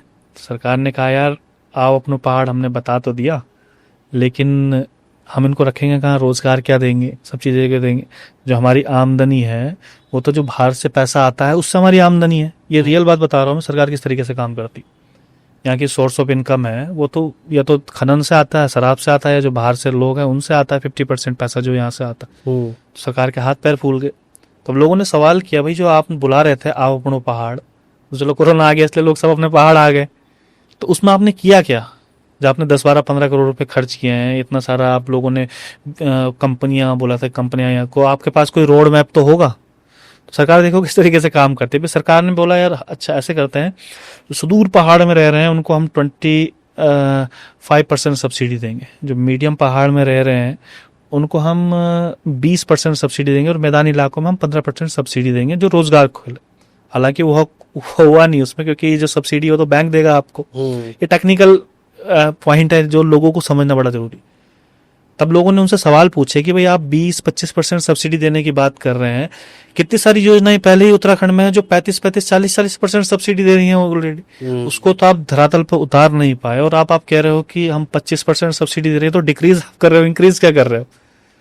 तो सरकार इस तरीके से काम करती है कि स्कीमें लाएंगी, सब चीजें लाएंगी, लेकिन एक्चुअल में धरातल पर कुछ भी नहीं होता। जो मैंने अभी आपको एग्जाम्पल दिया, ये रियल एग्जाम्पल है जो हम लोगों ने पत्रकारिता में देखा है। तो इस प्रकार से यहाँ पे काम हो रहा है। वैसे एक और चीज़ मैं आजकल देखता हूँ, सोशल मीडिया के जरिए ही वो चीज़ देखने को मिलती है कि पहले उत्तराखंड में जैसे देव डोलियों का एक विशेष दिन होते थे, विशेष का आयोजन होते थे, दिन दिखाया जाता था, बाकायदा सब चीज़ें होती थी, एक विधि विधान से चीज़ें होती थी। लेकिन आजकल एक नया ट्रेंड चल पड़ा है कि हर शहर में, हर गली में देव डोलियों का चलन हो गया, और युवा लोग खास तौर पर जो हमारे यहाँ पसवा बोलते हैं वो बन रखे हैं, या फिर डंगरी बोलते हैं कुमाऊं क्षेत्र में। तो आप कैसे देखते हैं ये चीज़ को? क्योंकि ये पहले हमारे कल्चर में मुझे लगता है कि शायद नहीं रहा होगा। ये सीधा सीधा अंधविश्वास है। अंधविश्वास है, लोगों को बेवकूफ़ बनाना है डोलियों के नाम पर कि हमारे पास ये शक्तियाँ हैं, वो शक्तियाँ हैं। तो कहीं ना कहीं हमारी संस्कृति को भी खराब कर रहा है। नहीं, लोगों की तो बहुत भीड़ लग रही है, लेकिन हाँ वो चीज़ है ना, मैंने अंधविश्वास वही तो नाम दिया। कहीं पे आपने देखा हो कि किसी मूर्ति से पानी निकल रहा है, लोग वहाँ पे भीड़ लगा लेते हैं। लोगों का तो अंधविश्वास है सीधा सीधा, अच्छा, जो हमारी संस्कृति को भी खराब कर रहा है। हमारी संस्कृति ये कोई थी कि भाई आप जगह जगह डोली लेके जा रहे हैं घर घर में, वहाँ पर किसी से 10 रुपये ले रहे हैं, किसी से 50 रुपये ले रहे हैं, किसी से 100 रुपये ले रहे हैं। कि हमारी डोलियों में कभी एक एग्जाम्पल आप बता दीजिएगा कि आपको ये रोग है, हम वो रोग सही कर दें। हमारी डोलियों ने तो कभी आज तक नहीं बोला। मैं देख रहा हूँ कि यहाँ कहीं ऋषिकेश में लगते हैं, कहीं कुछ लगते हैं, तो लोग वहाँ पर अपनी बीमारियाँ लेके आ रहे हैं कि मेरे को ये बीमारी है, वो बीमारी है, और डोली उनको आश्रय दे रही है, कह रही है तेरी बीमारी सही हो जाए। और बीमारियों के अलग अलग पैकेज उन्होंने बना रखे हैं। अच्छा आपका ये काम नहीं हो रहा है, अच्छा आपको बीमारी है तो उसका 5,000 रुपये पैकेज है। आपका वो अच्छा ज़मीन का मसला रुका हुआ है, इसका 10,000 का पैकेज है। इस प्रकार की पूजा पाठ, तो लोगों ने धंधा बनाया हुआ। तो मुझे लगता है कि लोगों को तो, इनको जो धंधे वाले हैं इनको तो पीट के भगाना चाहिए ढंग से, जो हमारी संस्कृति खराब कर रहे हैं, अंधविश्वास को बढ़ावा दे रहे हैं, और धंधा जिन्होंने बनाया वो। ये हमारी संस्कृति वो असली पहाड़ों से है, जो हमारे पहाड़ हैं, जो वहाँ पर जिस प्रकार से हमारे मनाड़ लगते हैं, जो इस प्रकार से हमारे अलग अलग सांस्कृतिक प्रोग्राम होते हैं, वो अलग चीज़ है। लेकिन इन लोगों ने सीधा सीधा मैं कहूँगा ये धंधा बनाया हुआ, और लोगों को समझना चाहिए इन चीज़ों को। ऐसे में लोग जो बीमार भी होंगे बेचारे, वो डॉक्टर पे जाने के बजाय इन लोगों के पास जा रहे हैं। एक अभी गाय का कुछ मरी तो थी, आपने कुछ उसको कैंसर वगैरह था, अगर आपने खबर पड़ी होगी, तो वो भी किसी दरबार में गई थी वहाँ पर। अच्छा। उसका भी वहाँ से इलाज चल रहा था दरबार से। मुझे लगता है कि अगर हॉस्पिटल जाती वो तो शायद सही भी हो जाती। दरबार में गई, बाद में चला कैंसर था, मर गई। मैं ये सवाल इसलिए पूछ रहा हूँ क्योंकि आप डिजिटल जर्नलिज्म से जुड़े हुए हैं, और बहुत बार मैं देखता हूँ कि इस चीज़ को बढ़ाने में जो आजकल डिजिटल पत्रकार हैं या बहुत सारे लोग हैं, इसको बढ़ा रहे हैं। तो मैं ये सवाल इसीलिए मैंने आपसे पूछा। गलत है, ये बढ़ाना नहीं चाहिए। आपको आप दिखाओ, लेकिन आप सच्चाई तो बताओ। आप सच्चाई बताओ कि क्या है पूरी सच्चाई उसके पीछे। तो मुझे लगता है कि संस्कृति एक अलग चीज़ है, और ये ढकोसले, ये जो अंधविश्वास ये इस प्रकार से फैला रहे हैं, ये अलग चीज़ है। ये तो हमारी संस्कृति भी खराब कर रहे हैं, और खुद लोग अपने आप को भी खराब कर रहे हैं। अगर इस ढकोसलों में, इन चक्रों में अगर लोग पड़ते हैं, भाई आप बीमार हो तो अस्पताल जाइए, आपका ज़मीन का मसला रुक रहा है तो वकील के पास जाइए, आप क्यों इनके पास जा रहे हैं? तो यही मेरा कहना है कि ये तो खाली हमारी उत्तराखंड को ही बर्बाद कर रहे हैं, और कुछ। अच्छा, आपकी मैंने बहुत सारी रिपोर्टें देखी हैं, मतलब जब आप कवर करते हैं तो आपकी जो जर्नलिज्म है वो मुझे इन्वेस्टिगेशन जर्नलिज्म की तरह से प्रभावित लगती है। वो उसका तरीका आपके काम में दिखता है। तो इस सारी जो आपकी जानकारियाँ होती हैं उसके लिए आपको आरटीआई एक्टिविस्टों से मिलना होता होगा, या एडवोकेट से मिलना होता होगा, या जो सोशल एक्टिविस्ट हैं इनसे मिलना होता होगा। तो सबसे पहले तो मैं ये जानना चाहता हूँ कि कैसा इन लोगों का, क्योंकि समाज में ये रहता है ना कि आरटीआई एक्टिविस्ट कैसे होते हैं, या वकीलों का तो चलो एक वो रहता ही है, बट आरटीआई एक्टिविस्ट को लेकर मैं जानना चाहता हूँ कि वो कैसे वो लोग काम करते हैं, उनके जो काम करने का तरीका तो क्या रहता होगा। देखिए हमारी मेन जो सोशल मीडिया के जो लोग हैं इसमें ना बहुत अच्छाई भी है और बहुत खामियां भी हैं। खामियां इसमें यह है कि हम लोग जैसे ग्राउंड पे जाते हैं, कोई धरना चल रहा है, मैंने वहाँ पे धरना कवरेज किया, हमने बोला कि धरने में आज इतने लोग आए थे, धरना इस वजह से है। लोग इसको ही जर्नलिज्म मानना शुरू कर देते हैं। एक्चुअली में जर्नलिज्म करने में बहुत मेहनत लगती है। जो जर्नलिज्म होते हैं उसे रिपोर्टिंग हम लोग कहते हैं, वो जर्नलिज्म नहीं होती। लेकिन आजकल जो बच्चे आ रहे हैं नए नए उसमें, तो वो उसी को ही जर्नलिज्म समझ लेता। इन्वेस्टिगेशन जर्नलिज्म एक अलग है और ये रिपोर्टिंग करनी एक अलग है। इसमें पहले डिफरेंट समझना बड़ा जरूरी है। और मुझे लगता है कि जितने भी नए बच्चे आ रहे हैं तो उनको जर्नलिज्म करनी चाहिए। जर्नलिज्म से ये होता है, एक तो आपके पास ऑथेंटिक नॉलेज होती है, आपको पर्टिकुलर आंकड़े आपके हाथों में होते हैं और बिल्कुल सटीक जो होते हैं एक्चुअल में, कहीं से सुनी सुनाई बातें नहीं, कहीं से कुछ नहीं। अब आंकड़ों के आधार पे अगर आप कहीं पे दिखा रहे हैं तो आप आंकड़ों के आधार पे दिखा पाएंगे। अगर आप सोशल मीडिया में पत्रकार हैं इस तरीके से, तो उन्हें लेकिन उसमें मेहनत बहुत ज़्यादा लगती है।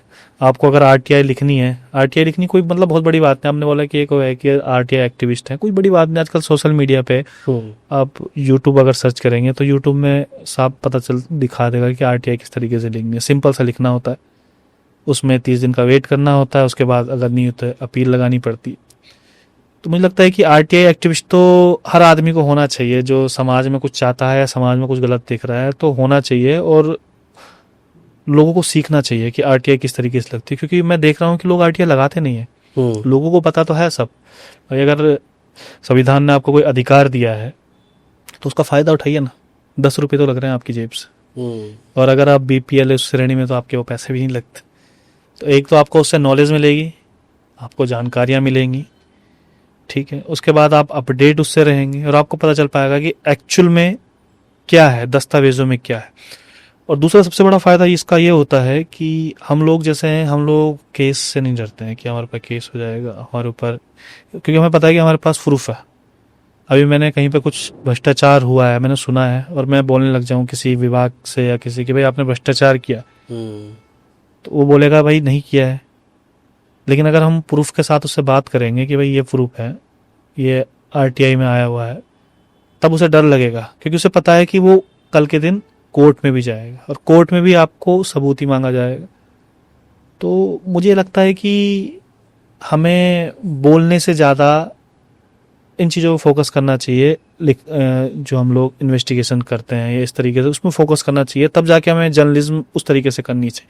खाली हवा हवाई बातें नहीं कि हमने किसी से कुछ सुना, किसी से कुछ बोला और हमने वो सब चीज़ें पब्लिक के सामने रख दी। उससे पब्लिक भी भ्रमित होती है, लोग भी भ्रमित होते हैं। फैक्ट के साथ बोलो, पब्लिक भी समझती है उन चीज़ों को, और एक मतलब आपको भी उससे नॉलेज मिलती है, ये चीज़ है।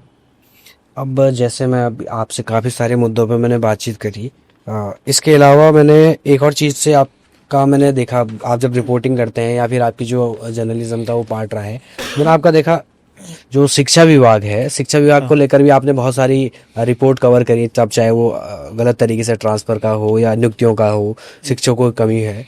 तो शिक्षा विभाग जैसे विभाग में जब ऐसी अनियमितताएं मिलती हैं तो क्या देखते हैं आप, कैसे देखते हैं कि क्या कमियां हैं या किस वजह से ये सब चीज़ें? शिक्षा विभाग में ये हालत है, अगर आप रिपोर्ट उठा के देखें, सरकारी आंकड़े भी, तो शिक्षक है नहीं स्कूलों में, न ही प्रधानाचार्य इतने हैं वहाँ पर, जो प्रिंसिपल है। जब स्कूलों में शिक्षक ही नहीं रहेंगे तो वहाँ के बच्चों का भविष्य क्या होगा? आपको सही बताऊं तो अब पहाड़ों में आप जाओ, क्लास 6 के बच्चे आप देखो, हालांकि कुछ स्कूल अच्छे हैं, सबको नहीं बोल रहा, लेकिन मैक्सिमम स्कूल उन बच्चों को हिंदी पढ़नी भी ढंग से नहीं आती। क्लास 6 के बच्चों को हिंदी पढ़नी सही से नहीं आती। वो उन्होंने स्तर बनाया हुआ है, वहाँ के टीचर ने पता नहीं क्या पढ़ाते हैं, वो स्तर वहाँ पे बनाया हुआ है। क्योंकि हर किसी को एक तो प्लेन में अपना ट्रांसफ़र चाहिए, देहरादून में ट्रांसफ़र चाहिए, ऋषिकेश में ट्रांसफ़र चाहिए, सुदूर पहाड़ों में कोई जाना नहीं चाहता। और जो जा भी रहे हैं वहाँ पे वो बच्चों को पढ़ा नहीं पा रहे। बच्चे जो पढ़ रहे हैं वो गेस्ट टीचर के भरोसे सारे के सारे बच्चे पढ़ रहे। और ऊपर से जो इसमें भ्रष्टाचार आप देखिएगा, जो आप कह रहे हैं शिक्षा विभाग से रिलेटेड, इतने भ्रष्टाचार शिक्षा विभाग में, मतलब अगर आपका स्कूल के लिए अगर 1 लाख रुपए आए होंगे तो आपने 1,000 रुपए भी नहीं लगाए हुए। ऐसे ऐसे भ्रष्टाचार हैं स्कूलों। तो मैं मानता हूँ कि अगर हमारी स्कूल शिक्षा की नींव अगर सही हो, स्वास्थ्य की नींव अगर सही हो, ये चीज़ तो चाहिए आम पब्लिक को, और चाहिएगा एक शिक्षा अच्छी कर दो, एक स्वास्थ्य अच्छी कर दो। भाई अगर हमारे पास शिक्षा अच्छी होगी, स्वास्थ्य अच्छे होगा, तो प्लान क्यों होगा? लेकिन उसके लिए नीयत चाहिए। नीयत चाहिए तो इंफ्रास्ट्रक्चर फिर हमें डेवलप करना पड़ेगा। तो मैंने वही बोला ना कि राजनीति से हर चीज़ निकलती है और राजनीति से हर चीज़ समाप्त हो जाती है। तो शिक्षा, मैं मानता हूँ कि आप भले ही सड़क मत बनाओ सही, लेकिन आप शिक्षित कर दो। आप भले ही कोई और सुविधा ना दो, लेकिन आप शिक्षित कर दो, तो ऑटोमेटिक उसे समझ तो आ जाएगी कि हमें किस तरीके से करना। यहाँ पता ही नहीं रहता पहाड़ों में, हम देख रहे हो सबसे बड़ा प्लान का कारण ही यही है, शिक्षा है। तो और पहाड़ों में बहुत बुरी हालत है शिक्षा की, वाकई में। एक स्वास्थ्य की और एक शिक्षा की, मतलब नाम मात्र क्या है, बिल्कुल। ये दो चीज़ें अगर पहाड़ों में सही हो जाएं तो मैं कहूँ कि पहाड़ जो आज यहाँ के ज़मीनों के रेट हैं, पहाड़ में कम से कम उसके दुगने होंगे।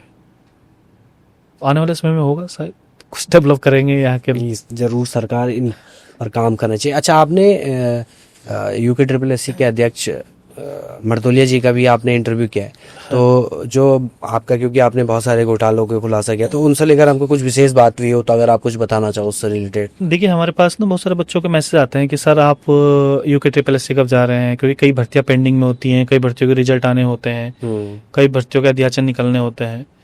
तो उस मामले में हम लोग जाते हैं। उससे पहले एस राजू साहब थे, उनके पास भी हम रेगुलर जाते थे। उसके अलावा रावत जी हैं, SS रावत जी, उनके पास भी हम जाते थे। तो खाली हमारी उनसे ज़्यादातर यही बात होती है कि कौन सी भर्तियाँ आनी है, कौन सी भर्तियों के अध्याचन आने हैं, क्योंकि अब घोटाले नहीं हो रहे। अगर कुछ घोटाले होते हैं तो ज़रूर हम पूछते हैं, लेकिन कम से कम जब से हम लोगों ने शुरुआत करी है, या मर्तोलिया जी जब से आए हैं, तब से कहीं पे मतलब सुनने को नहीं मिला है कि पेपर लीक हो रहा है। वरना पहले कम से कम दिन के हमारे पास 10 फोन आते थे कि सर आज ये पेपर लीक हो गया है, हमारे पास ये सबूत है, हमारे पास वो सबूत है। तो अब ये हो रहा है। तो अब हम मिलते हैं, मर्तोलिया जी से मिलते हैं, तो खाली यही रहता है कि अब कौन सी भर्तियां आ रही हैं। आपने देखा होगा काफ़ी समय से हम गए भी नहीं वहाँ पे, क्योंकि अब भर्तियां भी प्रॉपर आ रही हैं, सब चीज़ें सही हो गई है। अब हम आखिरी सेगमेंट की तरफ बढ़ते हैं, रैपिड फायर ये हमारा सेगमेंट है। तो इसमें मैं आपसे 2-3 सवाल पूछूंगा, अगर इनके आपको जवाब, अगर आप लंबे जवाब देना चाहो तो दे सकते हो, बट मैं चाहूँगा कि आप इनके बहुत सरल सरल जवाब दो। तो सबसे पहले तो मैं ये जानना चाहता हूँ कि आपको क्या लगता है कि उत्तराखंड में सबसे ईमानदार नेता कौन है? सबसे ईमानदार नेता करंट में है कि होने वाला? कभी भी, कभी भी। सबसे ईमानदार मुझे छवि नज़र आती है, बॉबी परमार में नज़र आती है। ठीक है। पुरानी अगर बात करें तो मुझे खंडूरी जी सबसे ईमानदार नेता लगता है। बाकी मुझे ईमानदार नेताओं में गणेश गोदियाल भी ठीक लगते हैं, क्योंकि वो पहाड़ की बातें करते हैं। उसके अलावा मुझे ईमानदार नेताओं में भुवन कापड़ी भी ईमानदार लगते हैं। अगर भाजपा में मैं बात करूं तो मुझे विनोद चमोली जी बहुत ईमानदार लगते हैं। आपने सब एक पूछा था मैंने, आपने सबको मिला के बता दिया। मैं अलग अलग बताया ना, मैंने भाजपा में कौन लगता है, कांग्रेस में कौन ये तो ऐसा हो गया, तुष्टिकरण वाली बात हो गई। नहीं, आपको एक बताना है, बेस्ट बताना है। बेस्ट तो मुझे सबसे ईमानदार अगर करंट में देखूं ईमानदार, तो बॉबी परमार सबसे ईमानदार लगता है। अच्छा, कभी ऐसा हुआ आपके साथ कि आपने पहले कभी कोई खबर ऐसी हो कि आपने कवर करना छोड़ दी हो और बाद में आपको लगा यार ये खबर तो मुझे कवर करनी ही चाहिए थी? मेरे को यार सिलक्यारा वाली खबर मैंने कवर नहीं करी। अच्छा। सिलक्यारा टनल वाली खबर मुझे कवर करनी चाहिए थी। वो कुछ कारणों की वजह से मैं कर नहीं पाया, लेकिन बाद में मुझे एहसास हुआ यार सिलक्यारा टनल वाली खबर मुझे करनी ही चाहिए थी। वो खबर वो सबसे बड़ी खबर थी, नेशनल इंटरनेशनल न्यूज़ थी वो, और मैं उसे कवर नहीं कर पाया उत्तराखंड के यहाँ पे होते हुए जो तमाम खबरें हम कवरेज करते, तो उसका मुझे बहुत बड़ा दुख है और आज भी मुझे उस चीज़ का दुख है। अच्छा, आखिरी चीज़ मैं आपसे ये पूछना चाहता हूँ कि जैसे आप जर्नलिज्म में हैं और ख़ास तौर पर आप खोजी पत्रकारिता के उसमें कर रहे हो, तो कैसे देखते हैं आप उत्तराखंड में लोकल जर्नलिज्म और इन्वेस्टिगेशन जर्नलिज्म का भविष्य? बहुत बेहतरीन है, पर यह है कि बशर्ते आपको मेहनत करनी पड़ेगी। आप मेहनत करेंगे, चीज़ों को सीखेंगे, तो भविष्य आपका ही है। लेकिन आपको मेहनत तो करनी पड़ेगी, मेहनत आपको सीखने में करनी पड़ेगी। हम लोगों ने मेहनत की है, क्योंकि हम लोग स्टार्टिंग में ग्राउंड रिपोर्टिंग करते थे। अब मैं ग्राउंड रिपोर्ट नहीं करता हूँ, बहुत कम करता हूँ। अब मैं ज़्यादातर इन्वेस्टिगेशन जर्नलिज्म करता हूँ। मैं RTI के थ्रू जानकारी लेता हूँ, मैं उसको पढ़ता हूँ। आप मेरे ऑफिस आएंगे तो मेरे ऑफिस में कम से कम आपको 100 किलो पेपर मिल जाएंगे। अच्छा। 100 किलो आप भी कहेंगे पूरा मेरा पेपर, हर विभाग की अलग फाइल। तो मुझे अब वो करने में बड़ा मजा आता है इन्वेस्टिगेशन जर्नलिज्म में। वहाँ से चीज़ें, प्योर चीज़ें निकल के आती हैं। भाई अगर हम कहीं पे सड़क टूटी हुई दिख रहे हैं, हमें लग रहा है कि सड़क में भ्रष्टाचार हुआ है, एक एग्जांपल मैं दे रहा हूँ, और मैं वो देख रहा हूँ कि ये सड़क टूटी हुई है, तो मैं उस पर रिपोर्ट भी मैंने की, लेकिन एक्चुअल में उसमें कितना डामर पड़ना था, वो सड़क कितनी मोटी बननी थी, उसका ठेकेदार कौन था, उसमें कौन उसका एक्शन था जो उसको देख रेख के लिए रखा हुआ है। जब आपके पास वो नॉलेज होगी तब आपको मजा आएगा, तब आप कॉन्फिडेंस के साथ जो है रिपोर्टिंग करोगे। आप बताओगे कि इसमें कितना पत्थर गिरना था, इसमें कितना तारकोल गिरना था, कितनी मोटा इसको होना था, किस ठेकेदार ने काम किया है और किस एक्शन की जिम्मेदारी। तो जब आप इस प्रकार से डीपली अगर जाओगे तो तब जाके आपको बड़ा मजा आए। तो मुझे लगता है कि इस प्रकार की जर्नलिज्म करनी चाहिए, और जितने भी हमारे युवा हैं मैं उनको यही बोलूंगा कि भाई मेहनत करो। रिस्की भी है, रिस्की जर्नलिज्म भी है, केस वेस हो जाएंगे इसमें तो। केस बेस अगर देखो, मैंने वही बोला ना, मेरे ऊपर कम से कम 8-9 केस हुए हैं। अच्छा। और 8-9 केस में से अब मेरे ऊपर खाली एक केस बचा हुआ है बस खाली, और सारे के सारे केस में जीता हूँ। किस चीज के मतलब कुछ मानहानि के केस थे, अच्छा। कुछ हमको सोशल मीडिया पर गलत अफवाहें फैलाने के इस प्रकार के केस थे। तो हमारे पास, मैंने कहा ना, विद प्रूफ, अगर आपके पास प्रूफ है तो आप उसको प्रूफ को आप बताइएगा। और आप कहते तो बढ़िया है, जितना केस करेंगे मानहानि के, उसके बाद आप अपना उनसे वो लीजिए, मुआवजा लीजिए। हमारा खर्चा तो वहीं से निकल जाता है।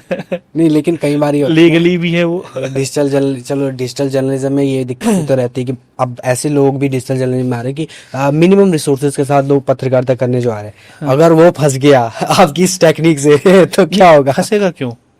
आप मुझे बताइए ना, कैसे फंसेगा? नहीं, देखिए, भारत जैसे देश में न्याय मिलना थोड़ा लंबा प्रोसेस हो जाता है। तो उस कंडीशन में मैं आपसे पूछ रहा हूँ कि अगर ऐसा हो जाता है। देखिए, वो रिस्क तो आपका है। वो रिस्क आपका है कि अगर आप स्टार्टिंग में तुर्रम खा बनेंगे, सोचेंगे कि यार हम भी इस तरीके, आपको धीरे धीरे स्टेप बाय स्टेप चलना पड़ेगा ना।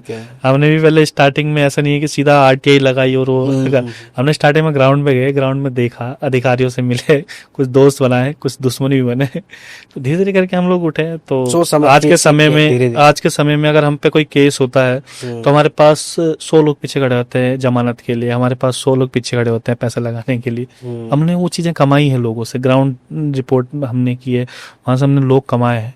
कई लोगों का हमने, जो हमारे पास इतने फोन आते हैं, सर हमारा ये गलत हो गया, वो गलत हो गया, हमने उनका काम करवाया है, तो वो लोग भी तो हमने कमाए हैं कहीं ना, वो लोग हम पे जान देते हैं। धीरे धीरे करके अगर करेंगे तो बिल्कुल हो जाएगा। और कोई, अब तो मजा आता है इन कामों को करने में। मैंने बोला ना, एक नशा है जर्नलिज्म, अगर आप धीरे धीरे करके करोगे इसमें तो आपको मजा आएगा। शुरुआत में प्रॉब्लम होती है, हमें भी प्रॉब्लम हुई थी, घर वाले बहुत गाली देते थे, कहते यार तुमने आए दिन घर में सामान आते रहता है, पैसा कुछ कमाते नहीं हो, इस तरीके से। अब ठीक है, अब उनको भी लगता है कि अब तो जो कर रहा है ठीक है। तो सर, आपसे बात करके हमें बहुत अच्छा लगा और काफ़ी कुछ हमें सीखने को मिला। मैं देवभूमि लाइव के सभी दर्शकों से भी अनुरोध करूँगा कि आप वो ज़रूर बताएं कि उनको कैसे लगा, कमेंट बॉक्स में। तो आज के इस एपिसोड को हम यहीं पे ख़त्म करते हैं। देखते रहिए देवभूमि लाइव। बहुत धन्यवाद उनको।